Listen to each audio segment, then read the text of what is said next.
صدر Donald Trump کے خطاب کے 10 اہم نکات۔ نمبر 1، امریکہ کا سنہری دور۔ صدر ٹرمپ نے ایک نئے دور کا اعلان کرتے ہوئے اسے امریکہ کا سنہری دور قرار دیا، جہاں قومی خوشحالی اور طاقت کا نیا دور شروع ہوگا۔ نمبر 2، سب سے پہلے امریکہ اور قومی خود مختاری۔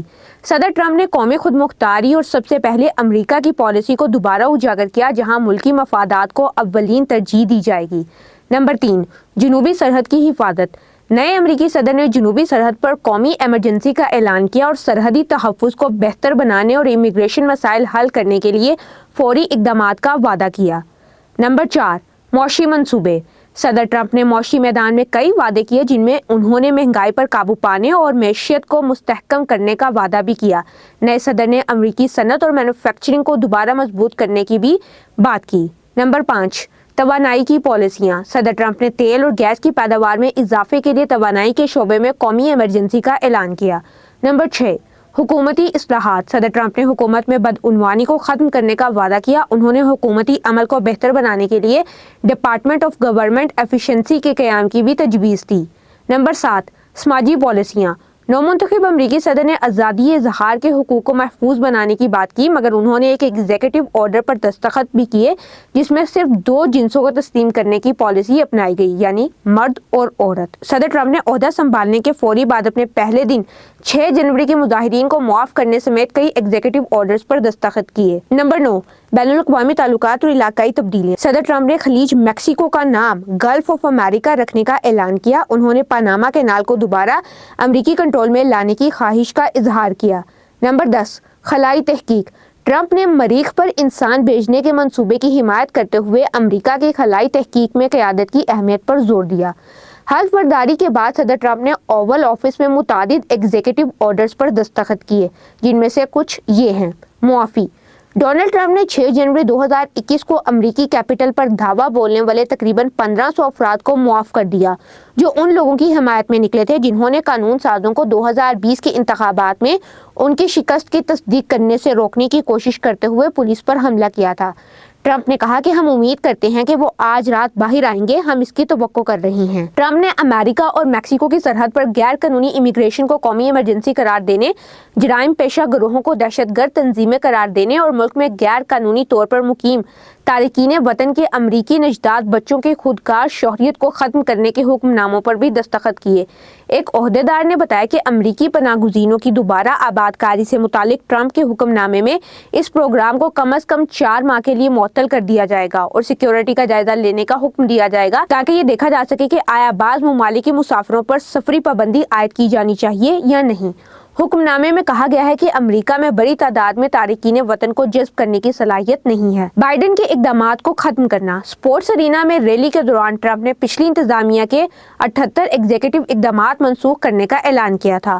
ڈونلڈ ٹرمپ نے کہا کہ میں پچھلی انتظامیہ کے تقریباً 80 تباہ کن اور بنیاد پرست انتظامی اقدامات کو واپس لوں گا۔ ٹرمپ نے یہ بھی کہا کہ وہ ایک حکم نامے پر دستخط کریں گے جس میں ہر ایجنسی کو ہدایت دی جائے گی کہ وہ بائیڈن انتظامیہ کے تحت سیاسی استحصال سے متعلق تمام ریکارڈ محفوظ رکھے۔ اس فیصلے کا اطلاق سابق صدر جو بائیڈن کے 2021 میں عہدہ سنبھالنے کے پہلے دن سے لے کر گزشتہ ہفتے تک کے انتظامی احکامات پر ہوتا ہے۔ اس میں کووڈ ریلیف سے لے کر صاف توانائی کی صنعتوں کے فروغ تک کے موضوعات کا احاطہ کیا گیا ہے۔ ٹرمپ نے ان انتظامی احکامات کو بھی منسوخ کر دیا ہے جن میں تنوع، مساوات اور شمولیت DEI کو فروغ دیا گیا تھا اور LGBTQ+ لوگوں اور نسلی اقلیتوں کے حقوق کو فروغ دیا گیا تھا۔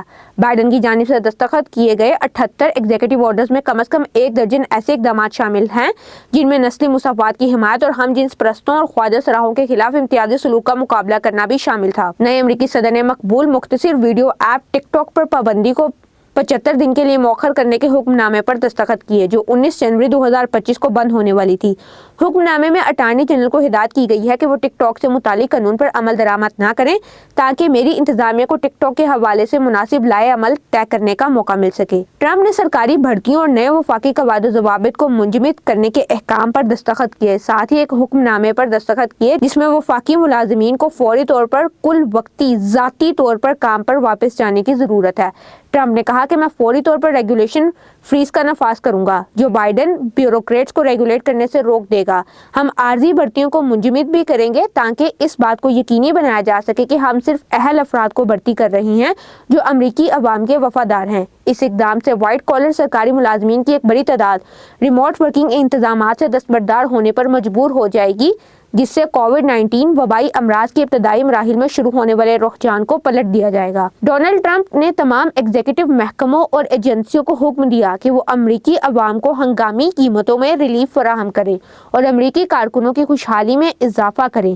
اقدامات میں قواعد و ضوابط اور ماحولیات کی پالیسیوں میں کٹوتی شامل ہے جو اخراجات میں اضافہ کرتے ہیں، رہائش کی لاگت کو کم کرنے اور رہائش کی فراہمی کو بڑھانے کے لیے اقدامات تجویز کرتے ہیں۔ حکم نامے میں کہا گیا ہے کہ گزشتہ 4 سال میں بائیڈن انتظامیہ کے تباہ کن پالیسیوں نے امریکی عوام پر تاریخی افراط زر کا بحران مسلط کیا ہے۔ ٹرمپ نے پیرس ماحولیاتی معاہدے سے دستبرداری پر بھی دستخط کیے جس میں اقوام متحدہ کو ایک خط بھی شامل ہے جس میں انخلا کی وضاحت کی گئی ہے۔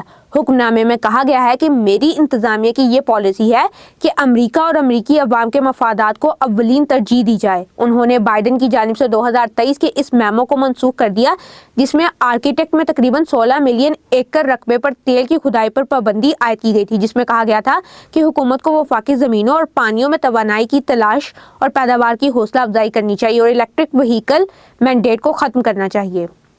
عالمی ادارہ صحت سے علیحدگی۔ ایک اور حکم نامے میں امریکہ کو عالمی ادارہ صحت سے یہ کہتے ہوئے واپس لے لیا گیا کہ عالمی ادارہ صحت نے کووڈ-19 وبائی امراض اور صحت کے دیگر بین الاقوامی بحرانوں سے غلط طریقے سے نمٹا ہے۔ ٹرمپ نے ادارے کے متعدد ناقدین کو صحت عامہ کے اعلیٰ عہدوں کے لیے نامزد کیا ہے جن میں رابرٹ ایف کینیڈی جونیئر بھی شامل ہیں جو صحت اور انسانی خدمات کے وزیر کے عہدے کے لیے تیار ہیں، جو CDC اور FDA سمیت تمام بڑے امریکی صحت کے اداروں کی نگرانی کرتے ہیں۔ ٹرمپ نے ایک ایگزیکٹو ایکشن پر دستخط کی ہیں جس کے تحت ڈپارٹمنٹ آف گورنمنٹ ایفیشنسی کے نام سے ایک مشاورتی گروپ تشکیل دیا گیا ہے جس کا مقصد امریکی حکومت میں ڈرامائی کٹوتی کرنا ہے اور اس کے آپریشنز کو چیلنج کرتے ہوئے فوری طور پر مقدمات دائر کیے جائیں گے۔ ڈوج نامی اس گروپ کو ٹیسلا کے CEO ایلون مسک چلا رہی ہیں اور اس کا مقصد تمام وفاقی ایجنسیوں کو ختم کرنا اور وفاقی حکومت کی 3/4 ملازمتوں میں کٹوتی کرنا ہے۔ امریکی صدر نے سیاسی مخالفین کے خلاف حکومت کے ہتھیاروں کے خاتمے کی دستاویز پر دستخط کیے۔ حکم نامے میں اٹارنی جنرل کو ہدایت کی گئی ہے کہ وہ گزشتہ 4 سال کے دوران وفاقی حکومت کی سرگرمیوں کی تحقیقات کریں جن میں محکمہ انصاف، سیکیورٹیز اینڈ ایکسچینج کمیشن اور فیڈرل ٹریڈ کمیشن شامل ہیں۔ بیان میں کہا گیا ہے کہ حکومت قانون نافذ کرنے والے اداروں کو ہتھیاروں سے لیس کرنے اور انٹیلیجنس کمیونٹی کو ہتھیاروں سے لیس کرنے سے متعلق ماضی کی بد انتظامیوں کی نشاندہی کرے گی اور انہیں درست کرنے کے لیے مناسب کارروائی کرے گی۔ اظہار رائے کی آزادی۔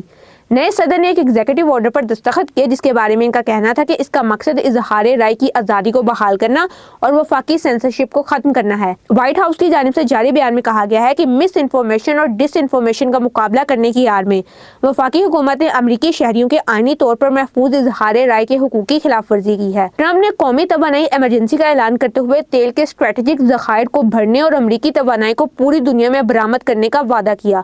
انہوں نے امریکی تیل اور گیس کی پیداوار کو زیادہ سے زیادہ کرنے کے لیے ایک وسیع منصوبہ پیش کیا جس میں قومی توانائی کی ہنگامی صورتحال کا اعلان، اضافی ضوابط کو ختم کرنے اور ماحولیاتی تبدیلی سے لڑنے کے لیے ایک بین الاقوامی معاہدے سے امریکہ کو واپس لینا شامل ہے۔ ٹرمپ نے کہا کہ انہیں توقع ہے کہ ان احکامات سے صارفین کے لیے قیمتوں کو کم کرنے اور امریکی قومی سلامتی کو بہتر بنانے میں مدد ملے گی۔ انہوں نے الاسکا میں تیل اور گیس کی ترقی کو فروغ دینے کے احکام پر بھی دستخط کیے جس سے آرکٹک کی وسیع زمینوں اور پانیوں کو ڈرلنگ سے بچانے کے لیے بائیڈن کی کوششوں کو ختم کر دیا گیا ہے۔